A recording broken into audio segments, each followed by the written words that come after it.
చంద్రబాబు గారు నాయకత్వంలో ఈ ప్రభుత్వం చాలా విద్యున్మైన ప్రభుత్వం. కుటుంబాల విద్యతో ఉన్నట్టు పదాలు సృష్టించి వారి కార్యక్రమాలు చేసుకుంటూ ప్రజలు మొదలు పెట్టడానికి ప్రయత్నం చేస్తున్న ప్రభుత్వం కాదు.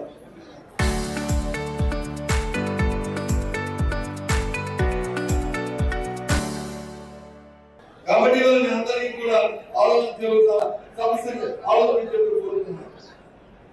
మనకి లేకపోతే కానీ పరిస్థితులు అనుకున్నాయి. ఇవాళ గ్రామీణ ప్రాంతాలు ఆలోచన చేయండి. ఏదైతే అనాదిగా కొన్ని సంవత్సరాలు పడి గ్రామాల్లో ఉపాధి హామీ ఉందో ఇవాళ గ్రామాల్లో ఉపాధి హామీ పథకాన్ని చెప్తే ఇవాళ పొలం దొరుకుతుందిగా ఆలోచించమని కోరుతున్నాం. ఏం చేస్తుంది ఈ పథకాలు వాళ్ళంతా దొరుకుతుంది. ఆ అడుగులు కొనుగోలుకొని ఇవాళ కార్యక్రమం చేస్తున్న పరిస్థితి చూస్తుంటే ఒక్కొక్క సిగ్గు ఒక్కొక్క బాధ ఈ కార్యక్రమాలు ఉన్నాయి. ఇవాళ అంట గ్రామాల్లో ఈ వారం నుంచి ఒక గ్రూప్ పెడితే రెండో వారం నుంచి ఒక గ్రూప్ పెట్టాలి.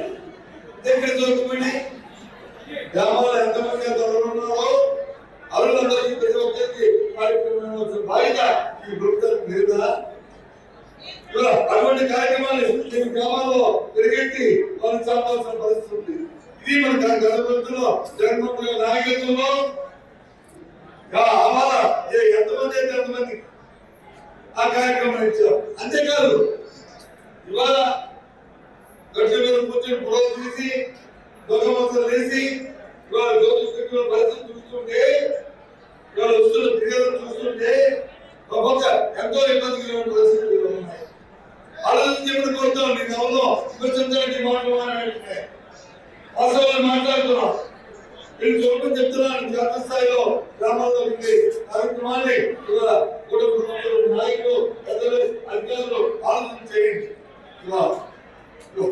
అలాగే కనిపిస్తే కార్యక్రమంలో ఇవాళ అడుగుతున్నాం. అందుకే మీ అందరికీ కూడా ఒక్కొక్క బాధ్యత ఉందని చెప్పారు. అంతేకాదు మన గ్రామాల్లో మన అమ్మ కూడా పాల్గొంటారు. ఆ తర్వాత ఇచ్చారు. ఆ తర్వాత ఇవాళ ఏ గ్రామంలో సున్నావటి వస్తుందా అని అడుగుతున్నాం. ఎందుకు రావట్లేదు? దానికి కారణం ఏంటి? మీరా ఈ పారిశ్రామిక చేస్తున్న పెద్దలు మీరా అని అడుగుతున్నాం. కాబట్టి మీ అందరూ కూడా ఈ విషయం మీద గ్రామంలో మాట్లాడాల్సిన అవసరం ఉంది. స్థాయిలో వీటి మీద మీరు మాట్లాడాల్సిన పరిస్థితులు ఉన్నాయి.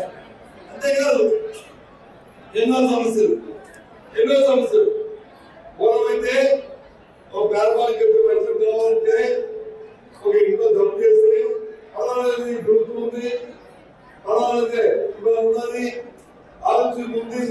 మా నాన్న నా అమ్మలో నా మామలో నా తాతలో బాగుంటుంది ఇబ్బంది ఉండేది.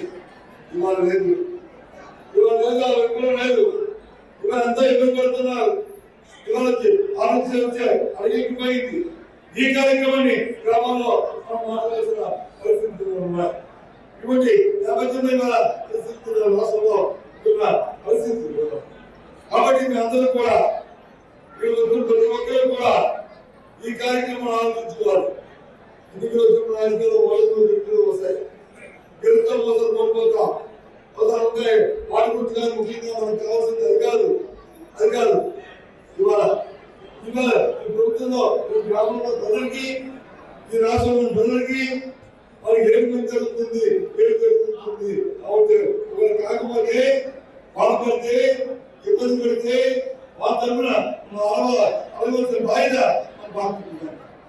కాబట్టి ఇవాళ సమావేశం పెట్టాం. ఇక్కడే దాని సమావేశం ఇవాళ చెప్పాను.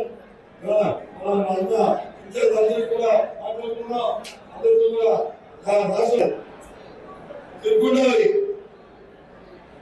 3వ సంవత్సరం కానుక ఇస్తారట. ఏది విడవ పెన్షన్ కానుక ఇస్తారట.